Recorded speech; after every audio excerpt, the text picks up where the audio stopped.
មានថវិកានៅក្នុងដៃ $50,000 ទៅ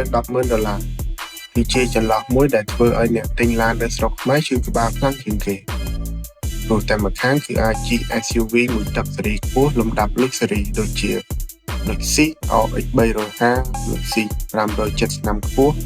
Porsche Macan ឬ BMW X5 បានយ៉ាងសង្ហា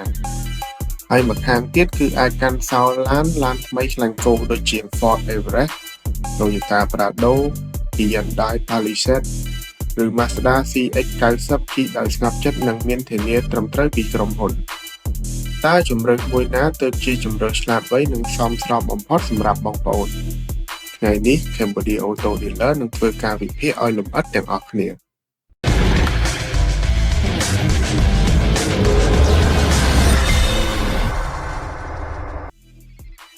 យើងមកមើលជម្រើសទី1 SUV មួយទឹកស៊េរីខ្ពស់ចំណុចខ្លាំងដំបូងគេគឺភាពថ្លៃថ្នូរនិង brand image ជិះទៅណាចូលកម្មវិធីណាគឺមើលទៅមានអំណាចនិងភាពលេចធ្លោទី2គឺអារម្មណ៍នៃការបើកបរប្រព័ន្ធជើងក្រោមភាពស្ងាត់ក្នុងកាប៊ីននិងកម្លាំងម៉ាស៊ីនគឺប្រណិតខ្លាំងឡានទូទៅមិនងាយតាមទាន់ឡើយ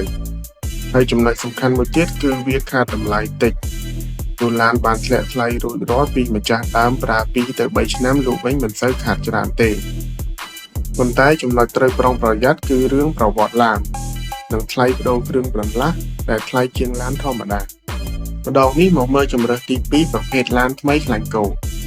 ចំណុចខ្លាំងទី1គឺភាពស្ងប់ចិត្តបានឡានថ្មីស្រឡាងគ្មានប្រវត្តិកាត់តបុកប៉ះឬលេចទឹកឡើយទី2គឺការធានាពីក្រុមហ៊ុនមាន warranty 3ទៅ5ឆ្នាំឬ 10,000 គីឡូម៉ែត្រពេលមានបញ្ហាអីចូលក្រុមហ៊ុនជួសជុលអត់អស់លុយទេនិងទី3គឺទទួលបានបច្ចេកវិទ្យាជំនាន់ថ្មីអេក្រង់ធំប្រព័ន្ធសុវត្ថិភាពទំនើបនិងសន្សំសំចៃប្រេងប៉ុន្តែចំណុចត្រូវប្រុងប្រយ័ត្នគឺតម្លៃវានឹងធ្លាក់ចុះលឿនក្នុងរយៈពេល2ទៅ3ឆ្នាំដំបូងស្របសេចក្តីមកបងប្អូនគួរជ្រើសរើស SUV មួយទឹកស៊េរីខ្ពស់ប្រសិនបើជាអ្នកជំនួញត្រូវការភាពថ្លៃថ្នូរចូលចិត្តកម្លាំងម៉ាស៊ីនខ្លាំងហើយមិនសូវបារម្ភរឿងថែទាំតែគួរជ្រើសរើសឡានថ្មីខ្លាញ់គោប្រសិនបើទិញប្រើប្រាស់លក្ខណៈគ្រួសារត្រូវការសុវត្ថិភាពស្ងប់ចិត្តមិនចង់ជិះក្បាលរឿងជួសជុលនិងចង់បានបច្ចេកវិទ្យាថ្មី